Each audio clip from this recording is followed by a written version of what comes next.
ఈ ప్రజలకు కోట్లాది మంది దాహార్తిని తీర్చే ఈ యొక్క చెరువులను శ్రీమంతులుగా గొప్ప వ్యక్తులుగా ఉన్న వాళ్ళు వాటి పక్కనే ఫామ్ హౌజుల పేరు మీద నిర్మించుకొని వాళ్ళ డ్రైనేజ్ కాలువలు తీసుకెళ్ళి గండిపేటలో కలిపినారు.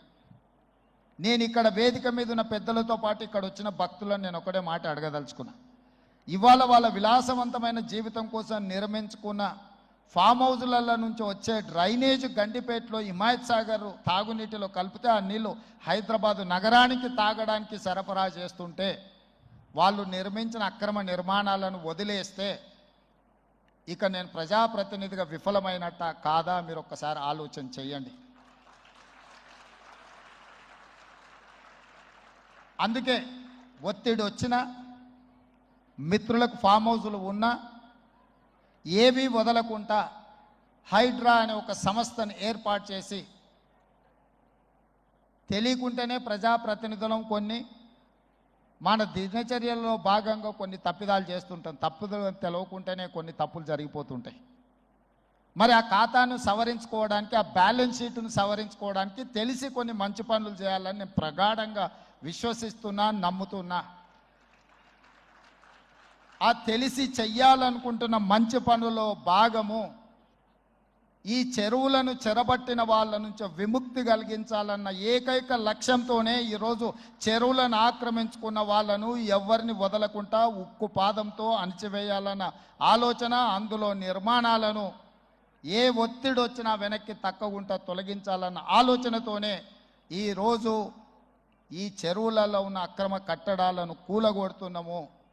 దీనికి స్ఫూర్తి భగవద్గీత అనే కురుక్షేత్ర యుద్ధ సందర్భంలో అర్జునుడు ఆయుధాలను కింద పడేసి రాజ్యం కోసం భీష్మ పితామహుడు, అదేవిధంగా కర్ణుడు, దుర్యోధనుడు, దుశ్శాసనుడు నా సహోదరులందరూ ఆ పక్కన నించుంటే రాజ్యం కోసం వాళ్ళందరినీ సంహరించడం, వాళ్ళని సంహరించి రాజ్యాన్ని సాధించుకోవడం ద్వారా ఏమి ఉంటుంది, ఏం మనశ్శాంతి వస్తుంది అని చెప్పి అర్జునుడు యుద్ధతంత్రం నుంచి తప్పుకుంటా అన్నప్పుడు శ్రీకృష్ణ భగవానుడు బోధించిందే భగవద్గీత. చంపేదెవరు, చంపించేదెవరు, లోక కళ్యాణం కోసం నీ బాధ్యతను నెరవేర్చాల్సిందే. ధర్మం బ్రతకాలి, అధర్మం ఓడాలి అంటే నువ్వు యుద్ధం చెయ్యాల్సిందే అనే యుద్ధనీతిని ఆ రోజు అర్జునుడికి బోధించింది శ్రీకృష్ణ భగవానుడు.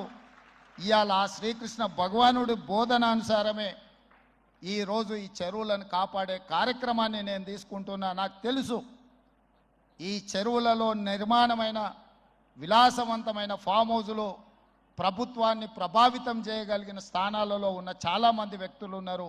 ప్రత్యక్షంగా ప్రభుత్వంలో భాగస్వాములు అయి ఉండొచ్చు, లేకపోతే సమాజం మీద బాగా ప్రభావితం చేయగలిగిన వ్యక్తులు ఉండొచ్చు. కానీ వాటన్నిటినీ నేను పట్టించుకోదలుచుకోలే.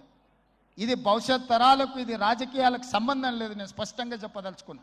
రాజకీయాల కోసమో లేకపోతే రాజకీయ నాయకులను కొంతమందిని దృష్టిలో పెట్టుకొని చేపడుతున్న కార్యక్రమం కాదు ఇది.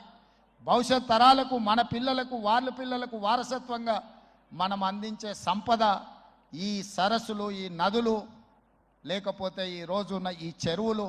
ఈ ప్రకృతి సంపదను మనం విధ్వంసం చేస్తే ప్రకృతి మన మీద కక్ష కడుతుంది. ప్రకృతి మన మీద ప్రకోపిస్తే మనం చెన్నైలో చూసినాం, అదేవిధంగా ఉత్తరాఖండ్లో చూసినాం, నిన్నగాక మొన్న వాయనాడు మనం కేరళలో చూసినాం. ఈరోజు ఇలాంటివన్నిటిని దృష్టిలో పెట్టుకున్నప్పుడు ఈ హైదరాబాదు నగరాన్ని రక్షించుకోవాల్సిన బాధ్యత మన అందరి మీద ఉన్నది. ఇది ఒక సుందరమైన నగరం. ఈ నగరానికి ఈ చెరువులే ఒక అందం. ఈ చెరువులను కాపాడే బాధ్యత ఈ ప్రభుత్వం తీసుకుంటుంది. ఎవరు ఏమనుకున్నా, ఎవరు ఏ ఒత్తిడి తెచ్చినా వాటన్నిటిని పక్కన పెట్టి చెరువులను ఆక్రమించుకున్న వాళ్ళ భరతం పడుతుంది ఈ ప్రభుత్వం అని చెప్పి నేను ఈ సందర్భంగా తెలియదలుచుకున్నా. ఆనాడు కురుక్షేత్రంలో ధర్మం వైపు శ్రీకృష్ణుడు, అర్జునుడు నిలబడ్డందుకే ఈరోజు ఆ ధర్మం అనేది కాపాడింది. వాళ్ళు ధర్మాన్ని కాపాడితే ధర్మం మనల్ని కాపాడింది. ఈరోజు మనం చేస్తున్న పని కూడా అలాంటిదే. మీ అందరి సహకారం ఉండాలి. అదేవిధంగా నిర్వాహకులకు ఈరోజు విద్యకు సంబంధించి లక్షలాది మంది